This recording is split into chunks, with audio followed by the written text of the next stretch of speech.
ملیہ لودھی صاحبہ ہمارے ساتھ موجود ہیں.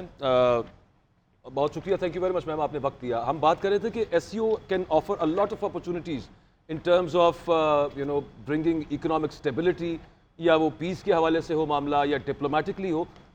چیلنجز بھی ہیں ان سے پہلے کچھ, ان کو جب تک ایڈریس کیا نہیں جائے گا تو ہم ہارنس نہیں کر سکتے ان تمام اپرچونیٹیز کو which S C O can offer. مثال کے طور پہ اگر ہم بات کریں کہ trade route Pakistan is at the cusp of it, connect کرے گا سینٹرل ایشیا کو یہاں سے, تو افغانستان بھی اس میں ابھی انوالوڈ نہیں ہے اس سب پروسیس کے اندر. But at the same time CPEC کے معاملات کو ہم لے لیں تو وہاں سے آئی ایم ایف ہمیں یہ کہتا ہے کہ آپ رول بیک کریں.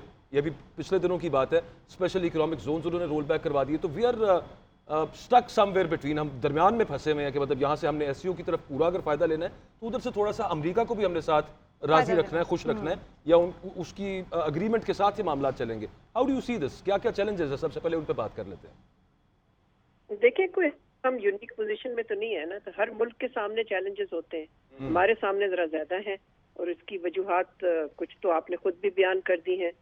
میں سمجھتی ہوں کہ سب سے بنیادی وجہ یہ نہیں ہے کہ باہر کیا ہو رہا ہے, بنیادی وجہ یہ ہے کہ ہماری اپنی معیشت جو ہے وہ ابھی بھی بہت کمزور ہے اور ابھی بھی بحران کا شکار ہے. یہ ایک آئی ایم ایف سے ایک ٹرانچ آ جانے سے سارا معاملہ تو ٹھیک نہیں ہو جاتا نا. ابھی تو صرف شروعات ہے, ابھی صرف شروع ہوا ہے یہ پروسیس, اور ابھی تو وائڈ رینجنگ ریفارمز کی ضرورت ہے. تو اگر آپ بیس نہیں بنائیں گے اپنی اکانومی کے لیے تو آپ ایکسپورٹ کیا کریں گے؟ آپ کے 2-3 تو پروڈکٹس ہیں جو بڑے پروڈکٹس ہیں جن کو آپ ایکسپورٹ کرتے ہیں, اس سے تو پھر آپ کو ہٹنا پڑے گا نا, بیکاز اب اس کی مارکیٹ بھی جو ہے وہ لمیٹڈ ہوتی جا رہی ہے, ظاہر ہے. تو اس سے زیادہ اگر آپ نے کرنا ہے تو ایکسپورٹ بیس کو ڈائیورسفائی کرنے کی ضرورت ہے. اور پھر واقعی جن چیزوں کا آپ نے بھی ذکر کیا, یعنی کہ کچھ جیو پولیٹیکل آبسٹیکلز بھی ہیں, ظاہر ہے بھارت اور پاکستان کے تعلقات آپ کے سامنے ہیں, پاکستان افغانستان کے درمیان کشیدگی ہے, لیکن میرا خیال ہے ان دونوں فیکٹرز کی وجہ سے جو منڈیاں ہمارے پاس اویلیبل ہیں سینٹرل ایشیا کی, ان سے فائدہ اٹھانے کے لیے یہ 2 چیزیں میں نہیں سمجھتی کہ راستے میں آتی ہیں. جو راستے میں چیز آتی ہے وہ پاکستان کی اپنی معیشت ہے, اور اس میں وہ طاقت اس وقت نہیں ہے کہ وہ فلی فائدہ اٹھا سکے ایس سی او کی تنظیم سے. پھر یہ کہ انرجی لے لیں آپ, انرجی کا تو فقدان جو پاکستان میں ہے, جو حشر ہوا ہوا ہے, وہ بھی آپ کے سامنے ہے. تو اس پہ بھی پھر ہمیں دیکھنا چاہیے کہ کیا چیز ہے جس سے کہ ہم ایس سی او کا فائدہ اٹھا سکتے ہیں اور انرجی ایشوز کو بھی ریزالو کر سکتے ہیں. ابھی تھوڑی دیر پہلے ہم یہی بات کر رہے تھے کہ اوور آل اکراس ورلڈ اگر ہم دیکھتے ہیں تو ریجنز جو ہیں وہ اوپر اٹھتے ہیں, ترقی کرتے ہیں, مطلب خطے. انڈیپینڈنٹ ممالک ایگزامپلز ہیں, لیکن اوور آل اگر ہم دیکھیں between in the past 20 years at least, تو جو ممالک اوپر گئے ہیں وہ پورے ریجنز اوپر گئے ہیں.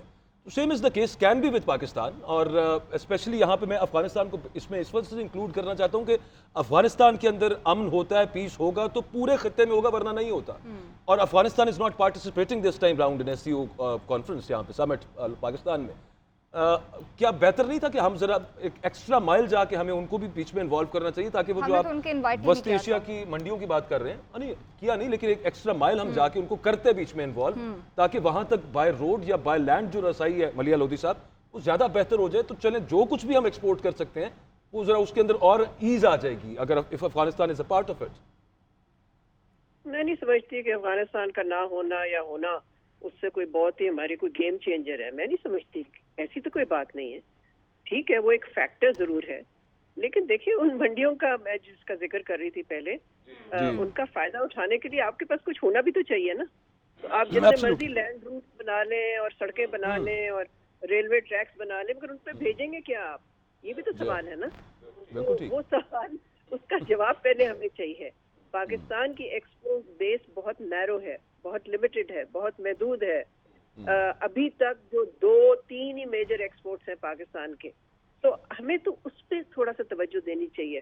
اور پھر اپنی معیشت جو کہ بار بار بحرانوں کا شکار ہوتی ہے, اس کو بھی تو ریزالو کرنا چاہیے. اس طرح سے ہم ہمیشہ باہر دیکھتے ہیں, جی باہر سے کیا ہمیں فائدہ ہو سکتا ہے, اندر سے تو پہلے دیکھیں نا, پہلے اپنا گھر ٹھیک کریں, اس کے بعد پھر باہر سے فائدہ ہوگا.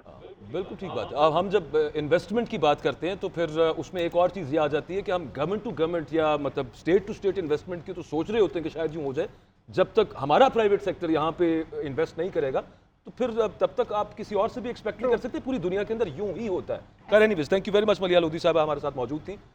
ہمارے ساتھ سلمان شاہ موجود تھے اور بریگیڈیئر ریٹائر سلیم قمر بٹ صاحب بھی ہمارے ساتھ موجود تھے. آپ دونوں کا بھی بہت شکریہ. کچھ کوسچنز رہ گئے ہیں اور خیر ابھی ول کنٹینیو دا ٹرانسمیشن, وہ پھر ہم اس حوالے سے پوچھیں گے. سلمان شاہ صاحب آپ کی جانب بڑھوں گی. ابھی وزیر خارجہ جے شنکر جو ہیں انڈین, انہوں نے وہ آ چکے ہیں پاکستان میں. کہا جا رہا تھا, بلکہ امید بھی ظاہر کی جا رہی تھی کہ شاید ان کے آنے سے پاکستان اور انڈیا کے تعلقات میں کچھ نرمی آئے گی, لیکن انڈیا کی جانب سے یہ واضح طور پہ پیغام جے شنکر کی جانب سے بھی کہا گیا کہ جی میں انڈیا یا پاکستان کے تعلقات پہ, باہمی تعلقات پہ کوئی بات نہیں کرنے جا رہا, میں صرف ایس او اجلاس میں شرکت کرنے جا رہا ہوں. لیکن ابھی بھی کچھ حلقے ایسے ہیں جو اس کو پازیٹیوٹی کے ساتھ دیکھ رہے ہیں اور امید لگائے بیٹھے ہیں. آپ کیسے دیکھ رہے ہیں اس کو؟ کسی خوش فہمی میں نہیں رہنا چاہیے. انڈیا کی پالیسی ہمارے سامنے ہے. ان کی رولنگ پارٹی جو بی جے پی ہے وہ الیکشنز ہی جیتتی ہے اینٹی پاکستان سلوگنز کے اوپر, اور ایک بڑی لمبی ہسٹری ہے اس پارٹی کی ہاسٹیلٹی ٹورڈز پاکستان, اور اس کے جو ایکشنز ہیں مسلمانوں کے ساتھ ہندوستان میں اور کشمیر میں جو کام کر رہے ہیں, تو ابھی تو ان کے ساتھ اگر بات چیت بھی ہوگی تو وہ اٹ ول ٹیک ایجز, کے کوئی ڈائلاگ بھی شروع ہونے میں ہی بہت ٹائم لگے گا, اور اس کے بعد پھر وہ ڈائلاگ پتہ نہیں کتنے عرصے چلے گا. سو آئی تھنک اس پہ ہمیں کوئی بھروسہ نہیں ہونا چاہیے کہ کوئی بریک تھرو ہو سکتا ہے, نہ کوئی امید رکھنی چاہیے. بٹ ہیونگ سیڈ دیٹ, اس کے بعد دنیا بہت بڑی ہے, ایس سی او بہت بڑی ہے, اس میں 10 ملک ہیں جو ہمارے نیبرز ہیں. ان تمام کے ساتھ ہمارے بڑے زبردست ریلیشن شپ ہو سکتی ہے, اکنامک بھی, پولیٹیکلی بھی, سوشلی بھی, ٹورزم ہو سکتا ہے, آنا جانا ہو سکتا ہے, کیونکہ ہماری لوکیشن جو ہے جغرافکلی وہ آئیڈیل ہے اس کے لیے. وہ ایسے ہے کہ جیسے پاکستان بنا ہی اس کام کے لیے.